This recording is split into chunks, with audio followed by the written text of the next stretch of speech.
د الله رسول فرمایي طبراني حدیث دی تاسو په لمانځه کې سترګې مه پټوئ په لمانځه کې سترګې مه پټوئ بل حدیث کې راځي پیغمبر علیه السلام فرمایي په لمانځه کې یوه خوا بله خوا ته مه ګورئ الله پاک به مې په سترګو ړانده کړي الله پاک به مې په سترګو ړانده کړي یا په دعا کې د الله رسول فرمایي تاسو یوه خوا بله خوا ته مه ګورئ د الله په دربار کې د غوښتلو ډېر لوی ادب او احترام دی شاوخوا مه ګوره په ډېر ښه انداز دعا وکړه پیغمبر علیه الصلاة والسلام فرمایي که شاوخوا ګورې الله به دې په سترګو ړوند کړي لکه زموږ ته په فاتحه وکړي چې موږ ته دعاوې کوو دا دعا لکه پر الله چې مې پور لکه پر الله پاک چې زموږ قرض یې موږ یوه خوا او بله خوا ته ګوره د لاسونه پورته کېده هم الله توفیق نه راکوي تر دې دا ډېره ښه خبره ده چې سړی چا پاتاله راورلی بس خالي دا ووایي الله دې ستۍ مرده وبخښي الله دې احسان ورسره وکړي الله دې مغفرت وفرمایي الله پاک دې وتۍ ته پر دې باندې د صبر توفیق درکړي او پر هغه صبر دې الله ډېر اجرونه درکړي اصل فاتحه هغه دغه ده دا خو زموږ دی هغه د پښتنو دعاوې دي چې بس لاسونه مې داسې نیولې دي د پېښور والا خو زما خیال 2 سیکنډه که 3 سیکنډه دعا وکړي هسې بس خدای دې وبخښي نه نه نه نه خبره داسې نه ده خبره هغه ده چې کومه محمد رسول الله مبارک ښوولې ته به د صبر تلقین ورکوې دعا به ورته کوې ضروري نه ده چې اللهم اغفر لحینا ومیتنا وشاهدنا دا ضروري نه ده ته دا خپل ژوند اسانه کوي چې کله خدا مکه د چا په کور کې مرګ سوی دی نو بیا پر 3مه 4مه 5مه باندې د فاتحې خلک راشي نو الله په منډه الله مولوي صاحب راسه الله مولوي صاحب یا پر اوداسه دی یا پر لمانځه دی یا بازار لته څه سره د پاتا خلک رالو وسړیا کا ولې مې دا دین دونه ګران کړی دی ولې مې دا دین دومره سخت کړی دی چې څوک رالی پښتانه یو کښېنستې دا ووایه الله پاک دستي د مرده مغفرت وفرمایي الله دې احسان ورسره وکړي الله دې د عافیت معامله ورسره وکړي الله پاک دې دا قبر له نوره ډک کړي الله پاک دې وتۍ ته صبر درکړي الله پاک دې پر دا صبر وتۍ ته ډېر اجرونه درکړي دا یې فاتحه صحیح ملا ولې ځغلی ځان ولې ځغلی هغه بل چې راغلی دی د 5 منټه دا خپل دین و اسلام زده کوي زده یې کوي والله زه اسانه خبرې درته کوم اسانه څه ضرورت منم چې ملا یې ښه خبره ده منم خو لیکن چې ته په خپله دعا وکړې بده خبره ده بیا چا کله کله امیان راشي هغه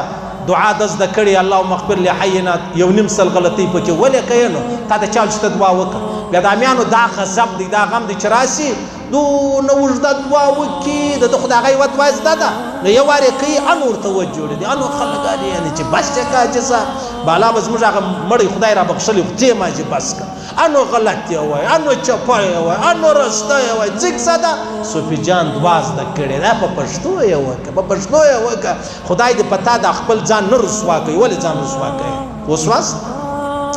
نو پیغمبر علیه السلام مبارک فرمایي چې تی دعا کوئ شاوخوا مه ګورئ یوه خوا بله خوا ته مه ګورئ الله به په سترګو وړاندې کړي پیغمبر علیه السلام فرمایي په لمانځه کې یوه خوا بله خوا ته مه ګورئ دا یوه خوا بله خوا ته کتل دا د شیطان چل کول دی یو شی غوټه کول چل کول د چا څه شی اخیستل حمله کول دا الله رسول فرمایي دا ته چې شاوخوا ګورې دا د شیطان دا ستا لمنځ څومره حصه تا یوه خوا بله خوا ته وکړه دا یې درڅخه حمله کړلو دا یې غوټه کړلو دا یې درڅخه واخیسته څه کیسه ده ورور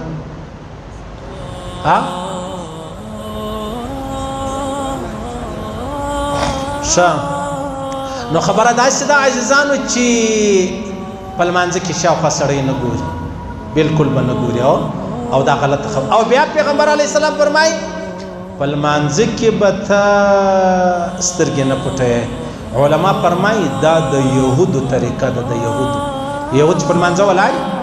د سترګې پټوي سترګې مه پټوه